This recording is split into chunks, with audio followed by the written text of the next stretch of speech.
No Brasil, a Anvisa publicou uma instrução normativa em 2021 que traz tudo que pode ser contido dentro de um suplemento manipulado.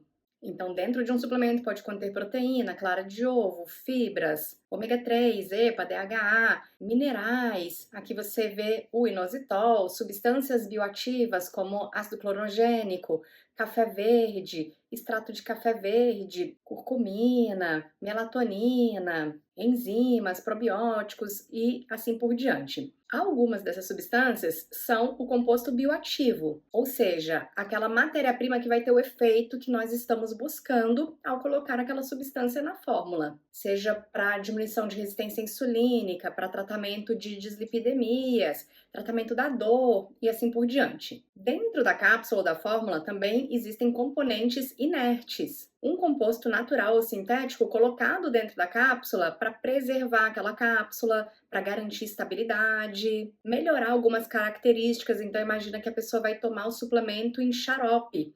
E é um suplemento que tem um cheiro ou um gosto desagradável. Então, podem ser adicionadas substâncias para melhorar essas características do produto, que nós chamamos de características organolépticas. E além disso, dentro do suplemento podem estar presentes veículos, quando esses suplementos são líquidos, ou recipientes, quando esses suplementos são sólidos ou semissólidos. E essas substâncias têm como objetivo completar a quantidade daquele produto. Então, por exemplo, quando nós fazemos uma prescrição, magnésio 200 miligramas, quantidade suficiente para uma cápsula.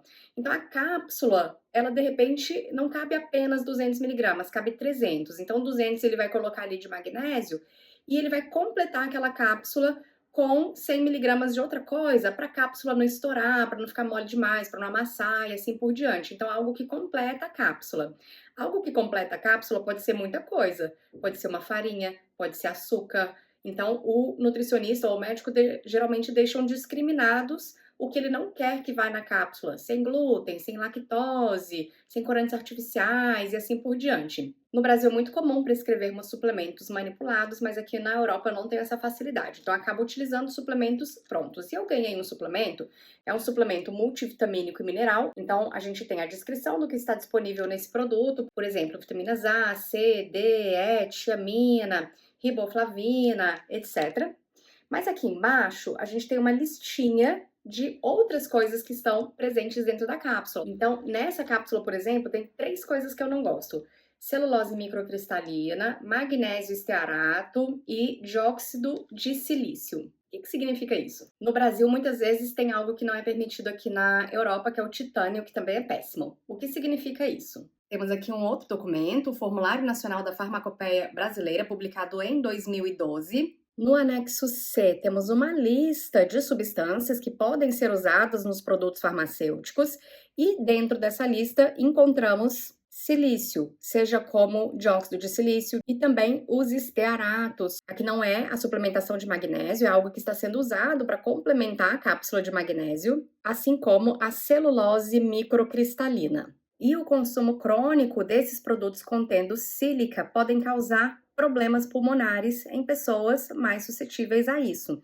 Então, eu gosto de remover. E tem muitas pessoas que compram produtos por conta própria na internet, acabam comprando produtos que contêm sílica e vão usando isso, às vezes, ao longo de muito tempo. Já a celulose microcristalina pode ser usada, além de nos suplementos, em alimentos como sorvetes, pudins, e algumas pessoas são bem sensíveis em relação ao intestino. Por exemplo, pacientes que têm doença celíaca muitas vezes relatam: olha, eu não estou consumindo nada de glúten, zero de glúten, mas eu tomei esse suplemento aqui, eu comi esse alimento industrializado aqui, e eu tive o mesmo tipo de reação, de dor abdominal, de diarreia com o consumo disso. E quando a gente vai ver, realmente é um produto sem glúten, é um suplemento sem glúten, mas que contém a celulose microcristalina. Então, dependendo do nível de sensibilidade intestinal da pessoa, não é legal um suplemento com esse tipo de produto. Por fim, o estearato de magnésio. Ele não é um suplemento de magnésio, ele é uma substância utilizada para preencher a cápsula. Tem como função também não deixar que os componentes da cápsula se aglomerem.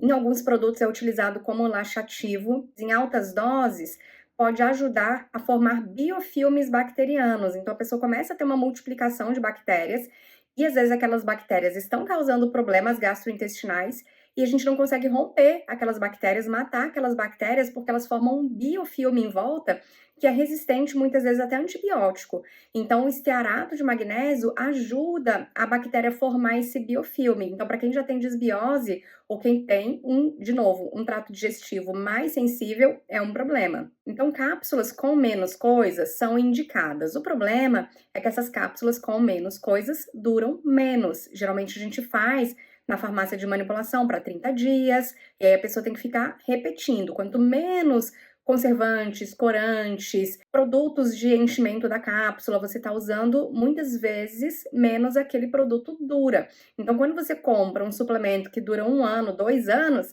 geralmente ele vai ter mais conservantes. Então, a gente tem que ter muito cuidado quando a gente usa produtos prontos. Eu vou gravar um vídeo sobre a ashwagandha. A ashwagandha é uma planta medicinal muito utilizada na medicina ayurvédica, e eu vou colocar um vídeo lá no meu canal do YouTube, youtube.com/dicas da nutricionista, essa semana sobre a ashwagandha e também as marcas, como escolher marcas boas de ashwagandha.